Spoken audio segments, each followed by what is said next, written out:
Rory?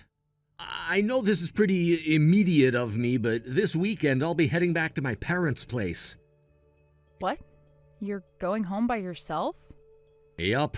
On Friday night, my plan is to take the nightly bus all the way back home to their town. You're still going to be working on Saturday, right? That's right. We're in the middle of a rough wave, so I won't be able to take any time off either. Is there something you're going back to your parents' house for? My friend got into an accident and is now in the hospital. I want to go and see him and all while I still can. Since I'm already going to be back in my hometown then, I thought I might as well just stay with my parents for the weekend and hang out. So you're staying for the entire weekend? Yep. I already contacted my parents about it and they both said it was okay. Is that right? Oh, what's wrong with going back to stay at my parents' house? I never said there was anything wrong with that, Robert. Let me just ask this to make sure, but are you sure you don't want me coming with you?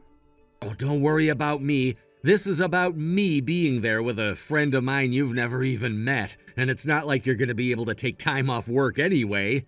My parents were also both saying they only wanted me coming home, so... I see. Okay then.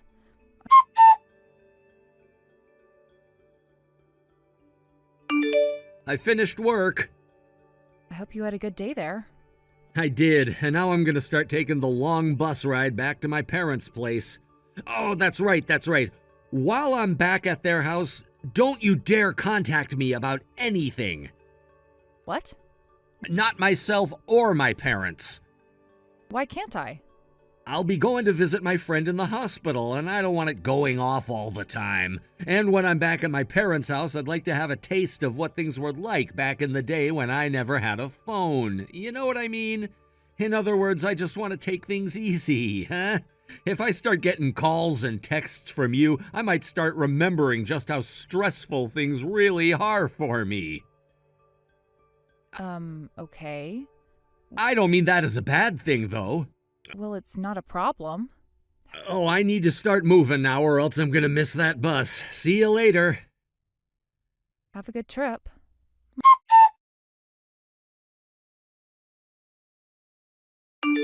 Mom, good evening. This is about what I mentioned to you before. Hello, Rory. And good evening to you, too. How are things going there? Just as I expected. I'm heading back home now is all I really got from him. He told me that he had just finished up work and would be getting on the night bus to head to your guys' place for the weekend. I see. Just to be sure that there wasn't someone like that, my husband and I called all around and heard nothing about one of his friends being in the hospital right now. Everyone around here knows about Robert, so I made sure to ask every single person I could about one of his friends, and nothing came back about one being injured. Thank you for doing that. I'm sorry if that took a lot of your time away from you, though. No worries about that. Another thing, Robert told me not to contact him at all while he's back with you guys. Oh, why could that have been? He said something about not wanting his phone ringing all the time while he's at the hospital, and about how while he's back at your guys' place, he wants to feel like a child again with no stress. Those things. I see. All right then. I'm so sorry for what my little brat has done to you. No, you don't have to apologize. The fact that I have both you and Dad helping me out with all of this has really made me feel strong and confident inside. I'm not sure if that kid is really going to be making his way back here or not soon, but my husband and I are going to do exactly as we told you and head out to that resort for the weekend. I'll leave all of that to you. Now, be careful out there, please. Thank you. And you take care as well. Try not to overdo yourself. Sure. Thank you for saying that.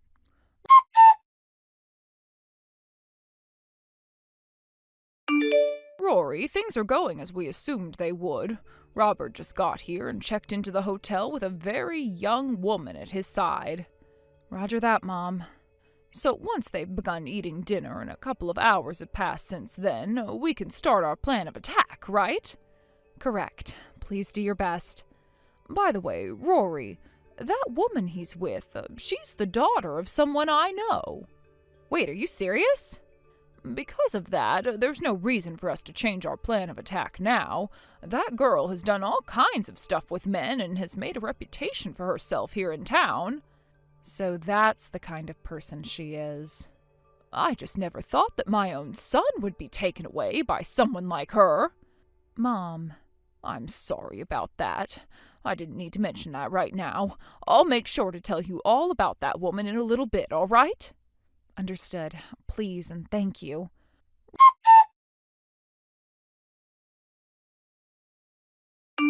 Robert, I'm in trouble. What? Mom? Did something really bad happen or something? I never thought I'd hear that you're in trouble from you.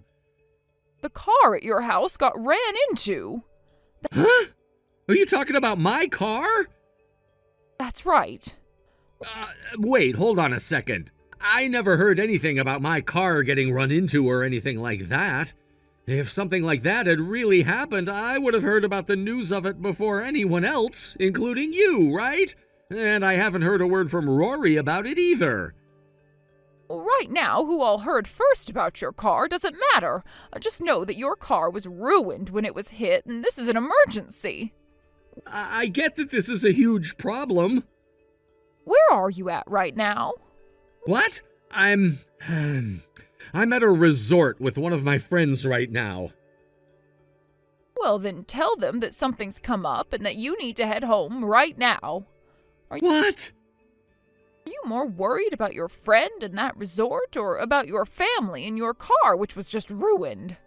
I get it already.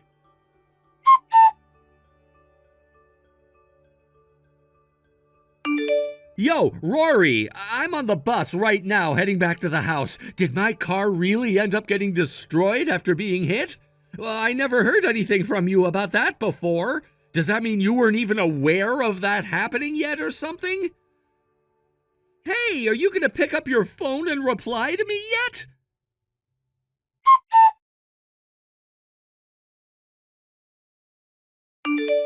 Yo, what the hell is all of this about? Was I really just lied to about my car being hit and destroyed? Who the hell was the one that made up all that crap about my car?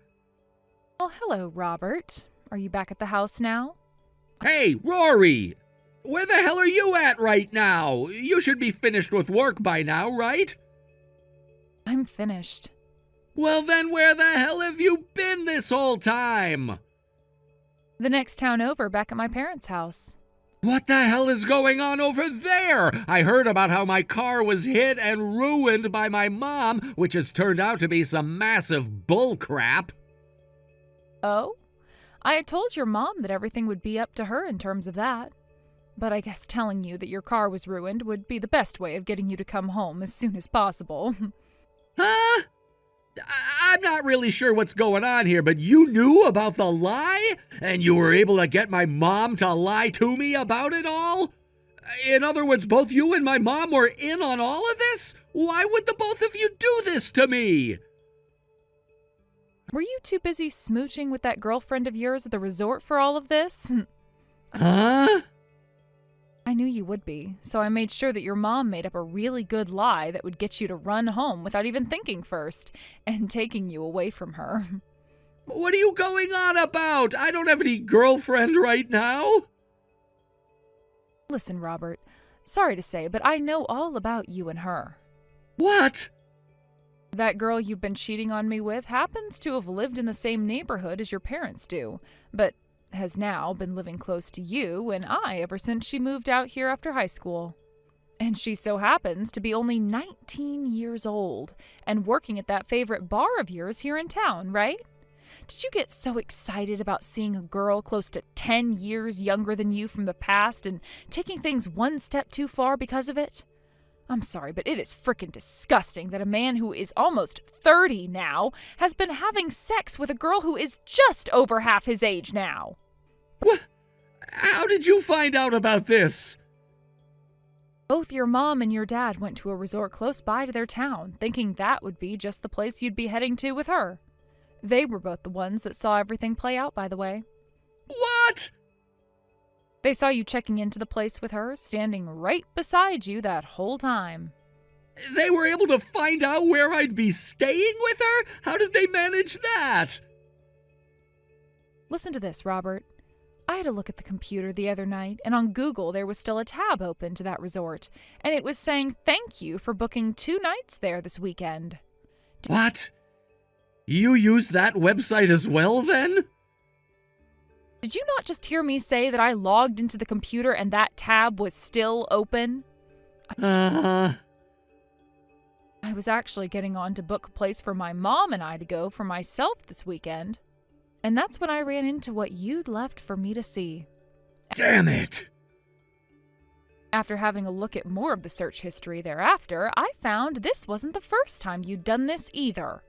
There was at least 3 times you'd gone and booked a room for 2 on that website. But I never went anywhere with you before. That was the moment I realized that you were most likely cheating on me and that I needed to talk with your parents about it.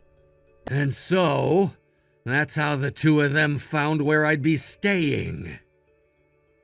That's right, Robert.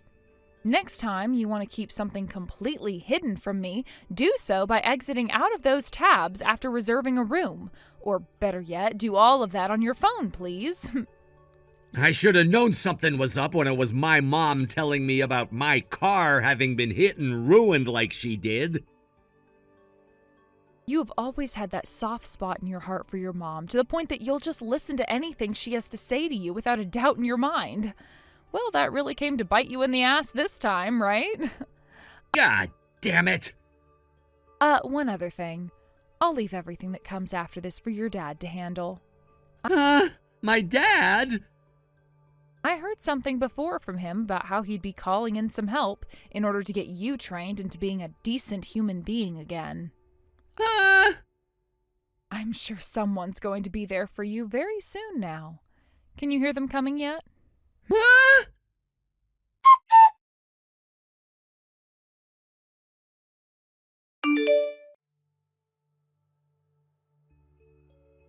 What the hell is up with this all blacked out van? In other words, what you're saying is that they're here for you? That's what I'm saying! I'm pretty sure you're in the middle of a crisis over there, so it's surprising you can still text me right now. I told them to let me text you so I could ask one last thing, and so they gave me my phone back and let me talk with you. Why would a blacked out van be sent to get me? Well, that van is the company van for a mining company. What kind of mining company are you talking about?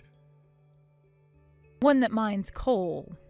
It's the kind of place ne'er-do-wells like yourself end up working at when the rest of the world can't deal with their childish crap anymore.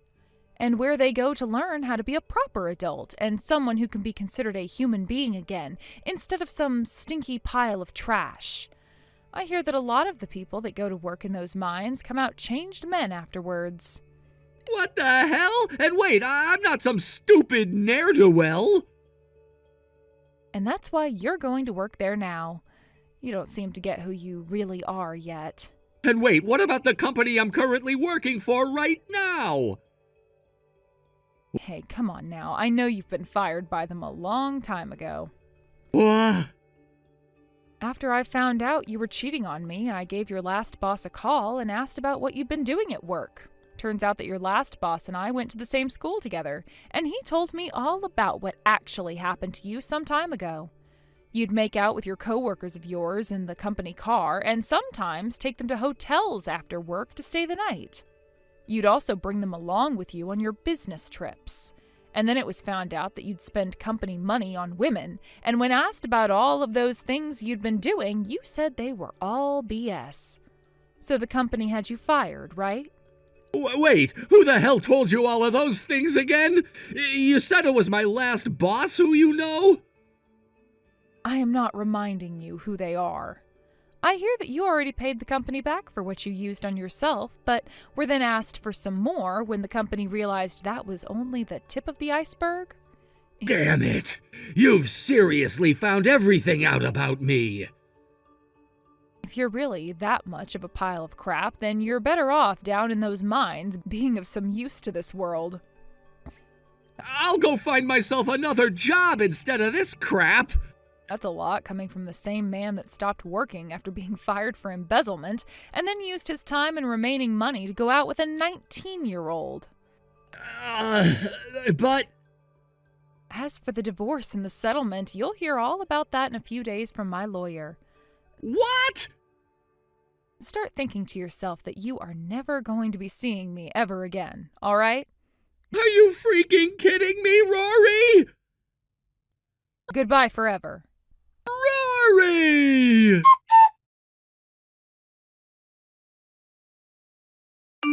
According to the neighbors, the scene unfolded like a chaotic comedy. Robert was in a state of panic when he saw a group of muscular men emerge from the sleek black van parked next to our house.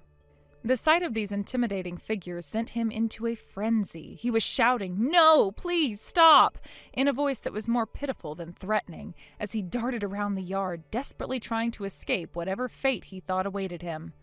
It was as if he had lost all sense of dignity. His frantic movements seemed almost comical, flailing about as he attempted to evade them. But in the midst of his chaotic escape, he stumbled over absolutely nothing, a complete misstep, and that was the tipping point. He ended up crashing headfirst into the garden pond, splashing water everywhere. The image of him, completely soaked and disoriented, is one I can't help but chuckle at even now. Despite being drenched from head to toe, the men didn't let him off the hook. They unceremoniously dragged him out of the pond and proceeded to haul him away to the coal mine's dormitory, their intentions no doubt less than pleasant. It was a fitting end to his embarrassing display, though I had to admit I felt a strange sense of satisfaction watching him be taken away, water dripping from him like some sort of a defeated cartoon character. Meanwhile, the female college student involved in this whole mess found herself facing her own consequences. In light of the emotional damages I had demanded from her, she was promptly expelled from her university. It seemed like a swift decision, perhaps to protect the institution's reputation from any further fallout. She quickly found herself a job, likely out of necessity, as the reality of her situation hit her hard. I heard that she also ended up joining the same group that was linked to Robert, which made for a curious twist of fate. When I filed for divorce, I also demanded compensation for emotional distress. The agreed-upon amount would be deducted from both of their salaries at the respective companies where they now worked. It's interesting how life has a way of tying people together, even after a relationship has crumbled into pieces. As for Robert and the young woman, both have now been assigned to different locations within their organizations. They're reportedly undergoing rigorous training under strict supervisors who believe in a tough love approach to education. From what I gather, they're working hard, facing a kind of mentorship that is both challenging and, dare I say, possibly character building. It's ironic that they now have to deal with harsh mentors, considering that their earlier actions stemmed from a lack of responsibility.